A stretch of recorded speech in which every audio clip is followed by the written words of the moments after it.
Buongiorno e benvenuti a questa edizione del nostro telegiornale. Vediamo subito i titoli. Ancora tanti punti da chiarire sulla morte del piccolo Vincenzo caduto in un pozzo a Palazzola Creide, una tragedia che ricorda quella di Alfredino che 43 anni fa tenne l'Italia col fiato in sospeso. Lite tra fratelli colombiani finisce a coltellate a Catania. Il maggiore di 39 anni colpisce il più giovane al collo. La vittima non è in pericolo di vita.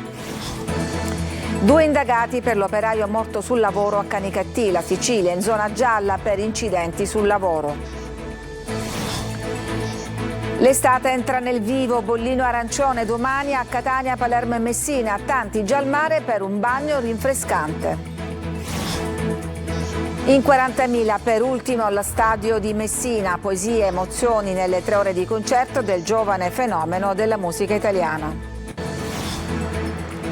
Calciomercato, Adamonis e il Catania, il portiere del Catania in casa a Palermo, il primo acquisto potrebbe essere un difensore, si allontana Van de Putte.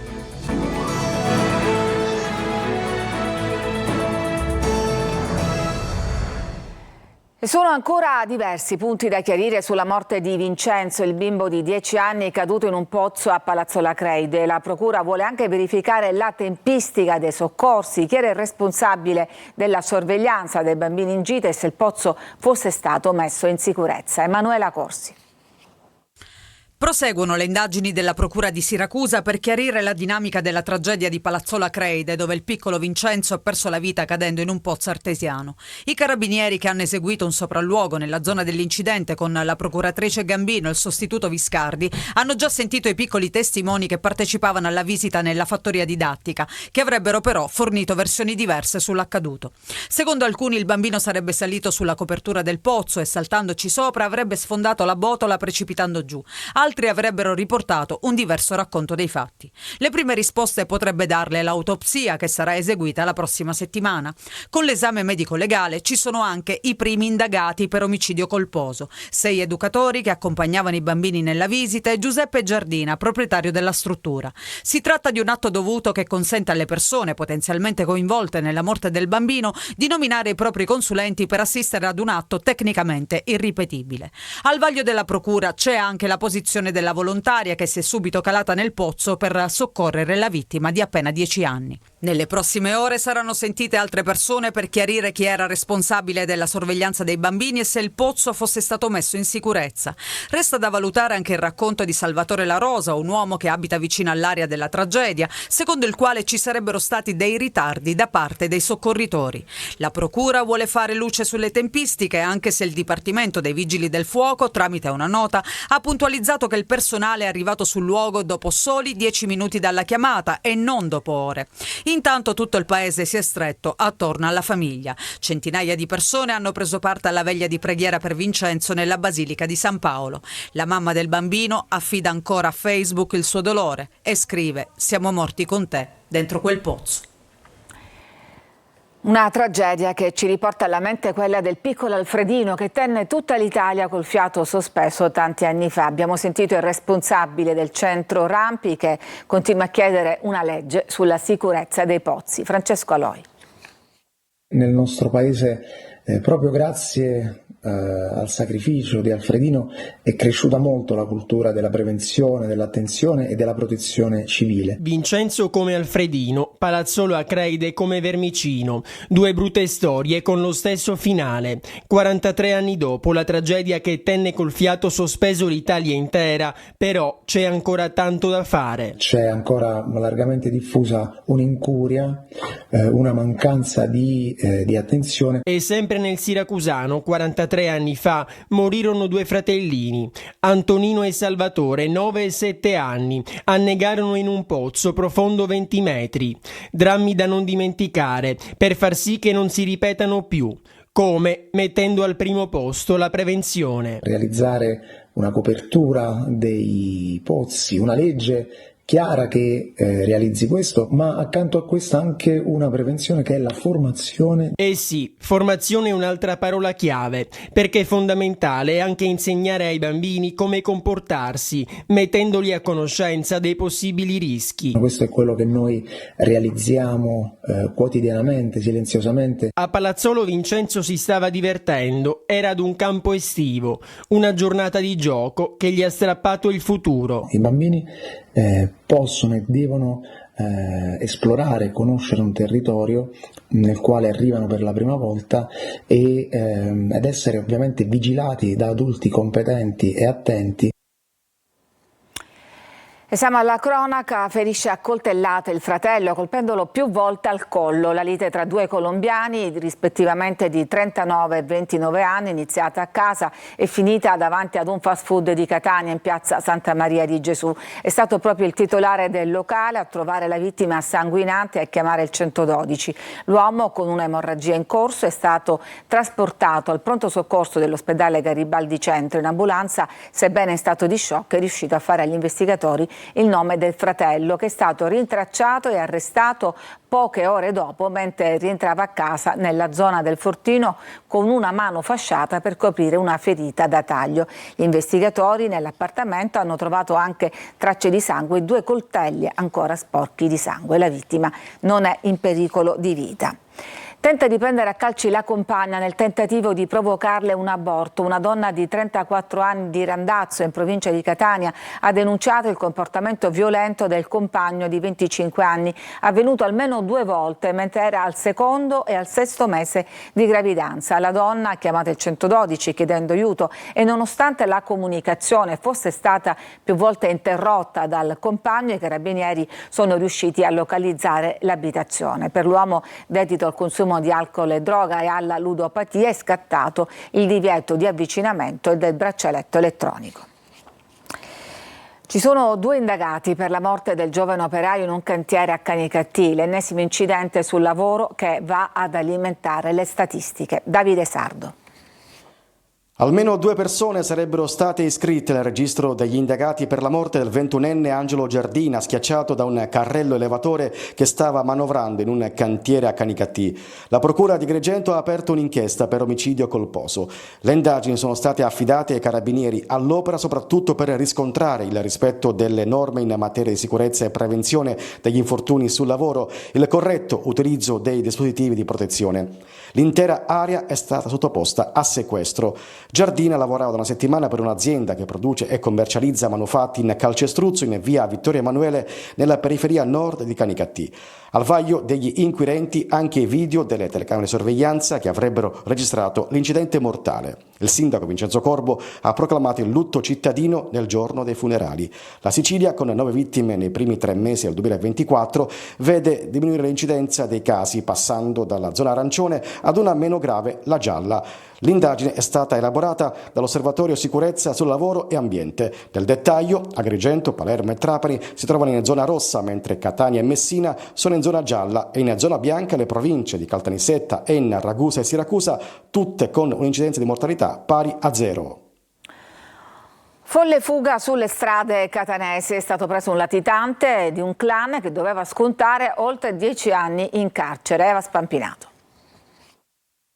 Un inseguimento folle per le vie di Catania a bordo di uno scooter con la targa contraffatta. Lui, un latitante pregiudicato anche per rapina a mano armata, storicamente legato al clan Cappello Bonaccorsi e parente di Concetto Bonaccorsi, già al vertice della famiglia dei Carateddi, voleva fuggire dai poliziotti che lo cercavano da giorni. Maurizio Valenti, 50 anni, per sottrarsi al carcere, doveva scontare più di 10 anni, da oltre un mese si era reso irreperibile allontanandosi dalla propria abitazione dove era ai domiciliari. Gli investigatori lo cercavano e sapevano che si nascondeva tra i quartieri di San Cristoforo e San Berillo Nuovo, usando uno scooter scuro per gli spostamenti. Dopo giorni di estenuanti ricerche, nel corso dell'ennesimo appostamento, i poliziotti lo riconoscono in lontananza, mentre si trovava in Corso Indipendenza. L'uomo inizia la fuga. Per raggiungerlo 2 dei poliziotti, anche loro a bordo di uno scooter, prendono una rampa di scale in discesa, cadono dal mezzo, ma riescono comunque a tagliare la strada al fuggitivo e a bloccarlo. farlo. Valenti è stato arrestato e portato in carcere. In passato era finito in manette nell'ambito di diverse operazioni della Direzione Distrettuale Antimafia, ultima delle quali la Camaleonte del giugno 2020, nell'ambito della quale la squadra mobile aveva inferto un duro colpo agli assetti del vertice del clan Cappello Buonaccorsi. E siamo ormai entrati nel vivo dell'estate, bollino arancione per il caldo domani sia a Catania, a Palermo e a Messina. Tanti sono già al mare per un bagno rinfrescante. Desiree Ferlito. Per quest'anno non cambiare, stessa spiaggia, stesso mare. C'era una volta la vacanza in stile, stessa spiaggia, stesso mare, per dirla come una vecchia canzone. Ma oggi i siciliani al mare cosa cercano? Un po' di tranquillità e di relax. Tranquillità, pace, serenità e cercare di togliere un po' di spazzatura che sia in testa. La prima volta per lui, quindi volevo che si facesse questa esperienza. Il suo primo anno è la prima volta che vede il mare. Pronti solarium, aperti gli stabilimenti balneari, le spiagge tornano ad affollarsi nel secondo weekend estivo. Al mare per rilassarsi, per far giocare i bimbi o per staccare qualche ora dalla frenesia della città. E poi ci sono gli irriducibili della Tintarella e chi ha lavorato tutto l'inverno per mostrare una splendida forma. Questa è la tipica bronzatura selvaggia, si chiama. Sì, io vado al mare tutto l'anno. Qui oggi sono per caso, però di solito vado alla playa, ecco, questo è il sole della playa. Il sole della playa? Sì, per chi lo volesse sapere. Si viene al mare perché, signora? Perché io vengo tutto l'anno, perché adoro il mare e qua a Catania siamo sempre estate. San Giovanni Liguti soprattutto forever. Sta ballando, non la vorrei interrompere. Affollatissima la spiaggia di San Giovanni Licuti, il popolo catanese ne approfitta per un bel bagno al mare rinfrescante. Com'è l'acqua? Come diciamo qui a Catania, come il torrone. Bella fresca ma che ti rivitalizza e dona energie per affrontare la giornata. L'estate dunque è ufficialmente iniziata e naviga veloce. Fine settimana all'insegna del caldo, fra le 16 città italiane contrassegnate oggi con bollino arancione c'è Palermo. Domani invece il bollino passa anche a Catania e Messina. Le abitudini dei catanesi al mare non cambiano, ma Stev dell'estate è un tuffo bomba che diventa autoctono. Tuffo alla catanese. 1, 2, 3. Rispettiamo le nostre spiagge preferite e che sia una buona estate per tutti. Cioè per quest'anno non cambiare? Stessa spiaggia, stesso mare, no? Bellissimo, perfetto. Andiamo adesso ad Agrigento, dove manca ancora tanto da fare per diventare capitale della cultura, a partire dai parcheggi della Valle dei Templi. Davide Sardo. Il conto alla rovescia è ormai iniziato. Nella macchina organizzativa che porterà Agrigento a rivestire per un anno il titolo di capitale della cultura mancano ancora tanti ingranaggi. Tassello importante anche i parcheggi della Valle dei Templi, sito che attira ogni anno quasi 1 milione di visitatori e che nel 2025 potrebbe superare questa soglia. Per le guide turistiche la struttura non è sufficiente. Noi abbiamo bisogno di più spazio, anche perché Agrigento 2025 si avvicina, mancano 6 mesi, avremo molta più gente, quindi bisogna aumentare la capienza dei parcheggi e anche risistemare le zone di ingresso degli stessi parcheggi per realizzare le opere che possano permettere ai turisti di accedere e uscire dagli stessi parcheggi in sicurezza. Insufficienti ma anche sterrati perché la soprintendenza non autorizza la pavimentazione. Più volte l'associazione guide turistiche ha chiesto alla direzione del parco di mediare per trovare una soluzione. A fronte dei prezzi per posteggiare, sicuramente non modici, visitatori e turisti lasciano l'auto tra polvere e sabbia senza pensare che quando piove i parcheggi si trasformano in veri e propri pantani.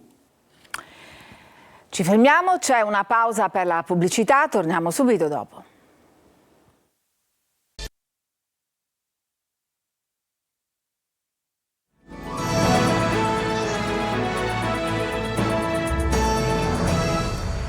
La Sicilia e l'Inghilterra, 2 isole molto lontane ma con qualcosa in comune, i Normanni. Ce lo racconta Antonio Caprarica, giornalista e scrittore che Eva Spampinato ha incontrato a Taormina.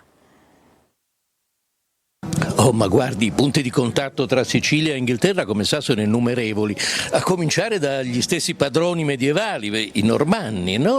La monarchia che ancora oggi siede sul trono inglese è di origine normanna, così come normanna era forse la più grande delle dinastie che ha regnato su queste terre e che ha lasciato un segno così straordinario e imperituro. Ma sa che c'è stato perfino un matrimonio dinastico tra i normanni di Sicilia e i normanni d'Inghilterra, quindi i legami sono molti, però c'è qualcosa che grazie a Dio non è collegato: il tempo, la cucina e la bellezza, perché la bellezza siciliana è irripetibile. Io sono leccese e lei non so se lo sa, ma ad esempio Tancredi, il normanno conte di Lecce, fu l'ultimo aspirante re normanno, era un figlio bastardo dell'ultimo re, cercò di assicurarsi il trono, fu fatto fuori spietatamente dai concorrenti.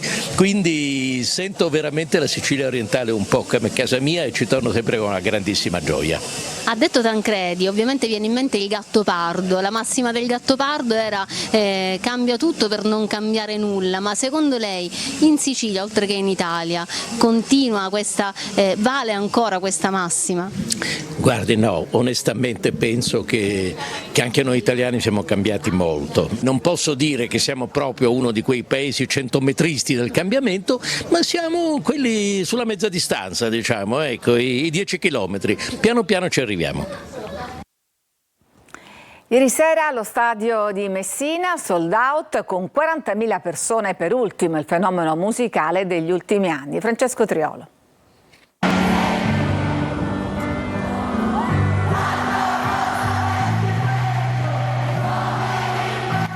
La semplicità e l'emozione, forse così si può spiegare il fenomeno ultimo in grado di riempire gli stadi. A Messina, al San Filippo, erano in 40.000 ieri sera a cantare le sue poesie. Arrivavano da tutta la Sicilia e dalla Calabria. Lui ha risposto presente, si è detto innamorato della Sicilia, desideroso di regalare emozioni, anzi di restituirle. Il suo è stato uno spettacolo di oltre 3 ore, 30 brani senza un solo calo di tensione su un palco imponente, con oltre 600 metri quadri di LED wall a dominare le retrovie ed un massiccio impianto luci, suggestivi visual ed effetti speciali pirotecnici. Il volume forte, il pianoforte, la sezione acustica, il ritmo, le pause, le storie.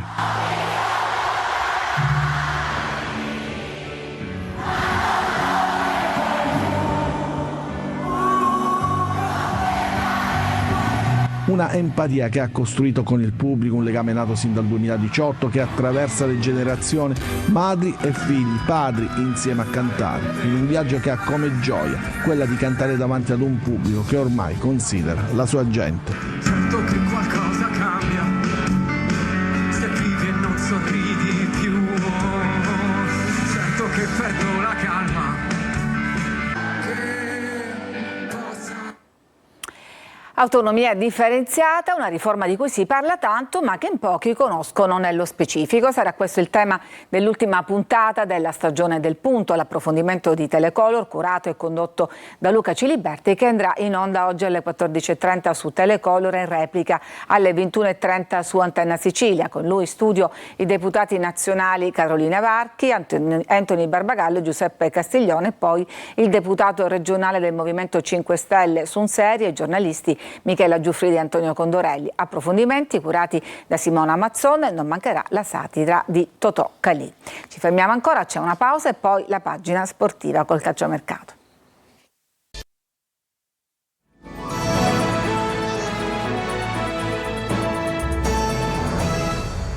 Siamo alla pagina sportiva, primi movimenti di mercato per il Palermo, ci dice tutto Marco Gullà. Dovrebbe essere il difensore Nicolao il primo acquisto per il nuovo Palermo. L'affare con lo Spezia sembra arrivato alle battute finali. La trattativa con il club bianconero, nel frattempo in pole position sui rosanero Soleri e Aurelio, in uscita e in procinto di cambiare maglia, sarebbe in stato avanzato. Nicolao è pronto a risolvere i problemi della retroguardia rosanero dopo aver conquistato la Serie A con il tecnico Dionisi nell'annata trionfale di Empoli, e il Palermo sarebbe a un passo dal chiudere l'affare. Prossimo prossima settimana, probabilmente la fumata bianca. Si riparte anche da due capisaldi come il portiere e l'attaccante. Desplanche e Brunori saranno i titolari inamovibili del nuovo Palermo. Morgan De Santis su Brunori non ha usato mezze misure, rispondendo alla domanda sul capitano con una sola frase: è senza dubbio al centro del progetto. Sarà dunque compito di Alessio Dionisi mettere Brunori nelle migliori condizioni per segnare tanti gol. Si è invece allontanato Van de Putte, ormai ad un passo dalla Salernitana. Per l'attacco torna di moda il nome di Caso, rosanero, che dopo il ritiro a Livigno giocheranno il 3 agosto un amichevole a Manchester contro l'Oxford. Adamonis è il nuovo portiere del Catania. Vediamo cosa fanno anche le altre di Serie C nel servizio di Sergio Colosi. Il Catania ha un nuovo portiere, è Marius Adamonis, lituano di 27 anni, che con un accordo pluriennale si lega al club rossazzurro a titolo definitivo, proveniente dalla Lazio. La scorsa stagione 36 presenze in C con il Perugia. Furlan è in partenza, mentre Beters potrebbe fare il vice, oppure giocare in prestito con la lucchese interessata alle sue prestazioni. Adamonis è il secondo colpo dopo l'arrivo di Gianluca Carpani, 20 reti nelle ultime 2 stagioni con la Recanatese. Il terzo potrebbe essere l'attaccante Filippo D'Andrea, punta del Cerignola da 16 gol e 5 assist. Solito immobilismo estivo del Messina targato Pietro Sciotto, eternamente indeciso se cedere o meno la società. L'ultima novità è la trattativa con un gruppo anglo-americano. L'unica certezza la conferma del tecnico Modica. Il Trapani ha proposto un biennale all'attaccante italo-senegalese Mamadou Kanouté, ex Avellino e l'anno scorso a Taranto, con 13 gol e 3 assist in 37 gare. 2 squadre catanesi in semifinale per la Coppa Italia di Beach Soccer che si sta disputando nello scenario di Capopeloro a Messina. Francesco Triolo.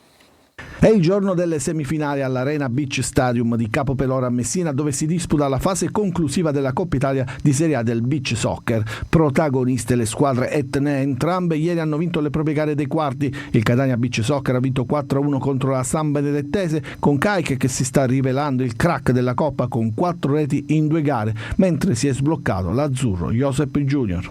Diciamo che non sono quello più bravo a fare rovesciate, però con la rovesciata è uscita bene. E come hai detto te, è arrivato un punto importante della partita, perché quando va sopra 2 gol si dà più tranquillità. Stesso risultato per il Catania Football Club, che dopo 6 sconfitte nei precedenti con Pisa ha rotto il sortileggio, qualificandosi per la seconda volta nella sua storia alle semifinali, dove oggi alle 20 affronterà Viareggio, mentre alle 21:15 il Catania Beach Soccer giocherà contro Milano, remake della semifinale della scorsa stagione che sorrise al Catania. In caso di passaggio del turno per i rossazzurri sarebbe la 14ª finale di Coppa Italia. Ed è tutto per questa edizione, grazie per averci seguito, vi auguro una buona giornata.